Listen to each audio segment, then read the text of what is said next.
So today we're going to be looking at Devin Haney reveals Ryan Garcia did not take VADA testing in his last fight. And Devin Haney essentially wants him to take VADA testing when facing him. Dante's Boxing is going to be talking about it. Let's get started.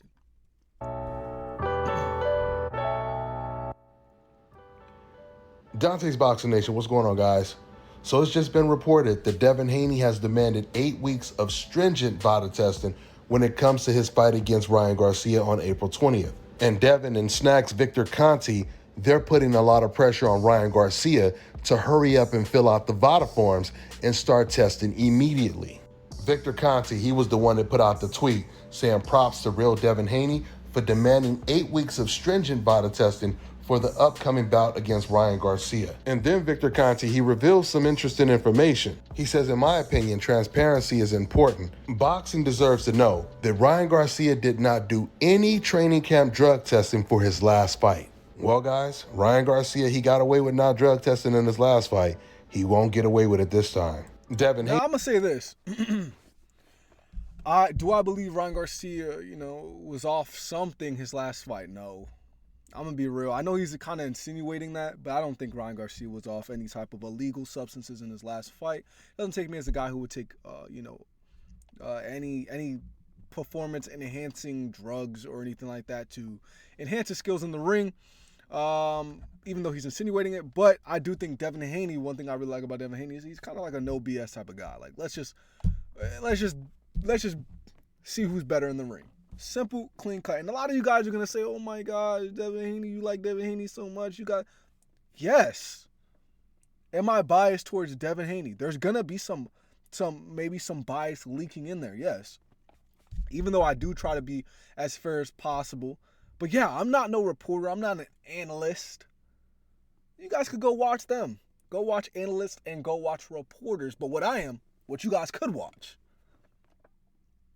is a guy who's going to tell you how it is and what I see and who I like. I like Devin Haney. Yes, Bill Haney. Bill Haney, the big boss.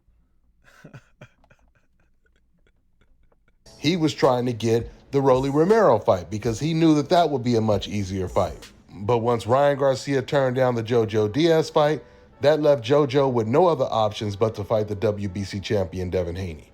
And when Rolly Romero turned down the Ryan Garcia fight, the same thing happened to Ryan.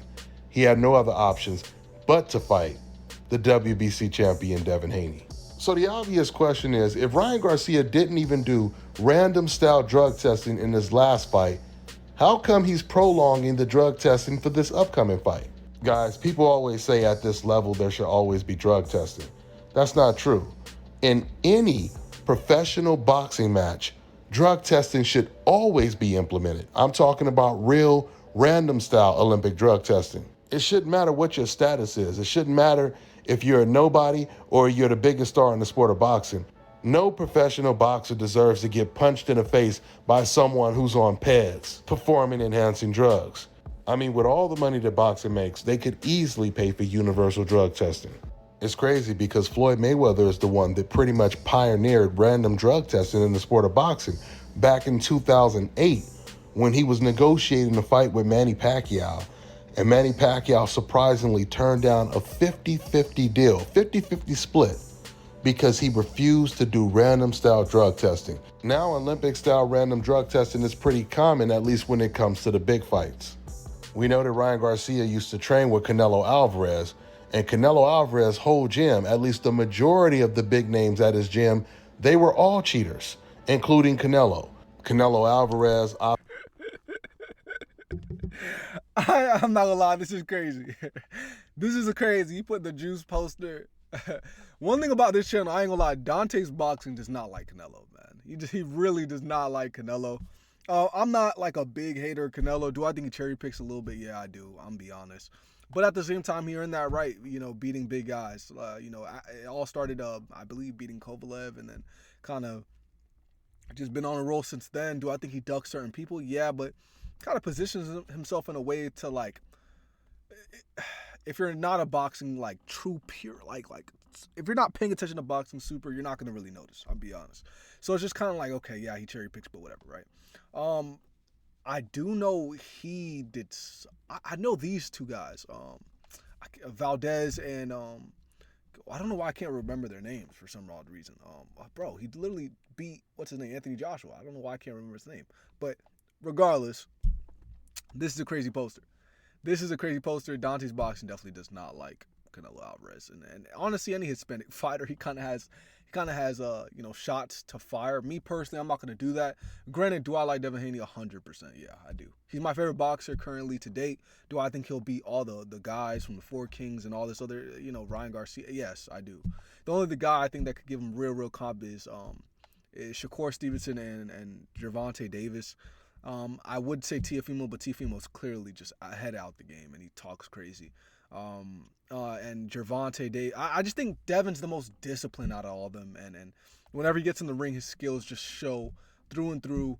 100% of the time, it's not. I know people used to say jab and grab. You're not really hearing that anymore because he wasn't jabbing and grabbing with Lomachenko and Regis. But yeah, I'm not afraid to say it. Like I said, I'm not no analyst, reporter, none of that stuff. I just react. I'm just reacting to all this stuff because I like boxing just like you do.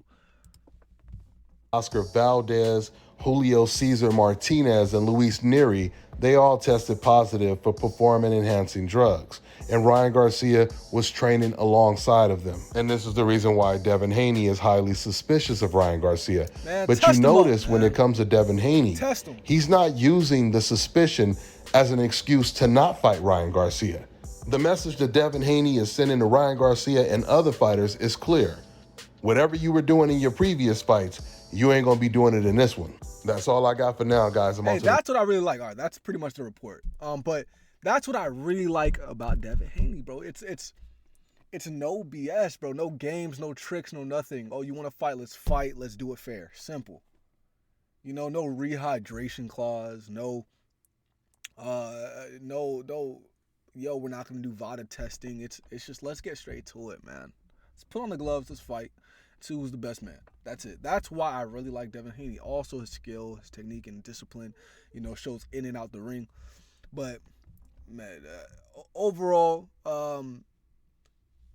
hopefully Ryan gets the VADA testing going, and the Devin Haney and Ryan Garcia fight could happen because this is one of the biggest fights that's gonna happen this year. And it's gonna be very interesting to see. But let me know what you guys think in the comment section. Hit the comment section below. And yeah, I'm out. Peace.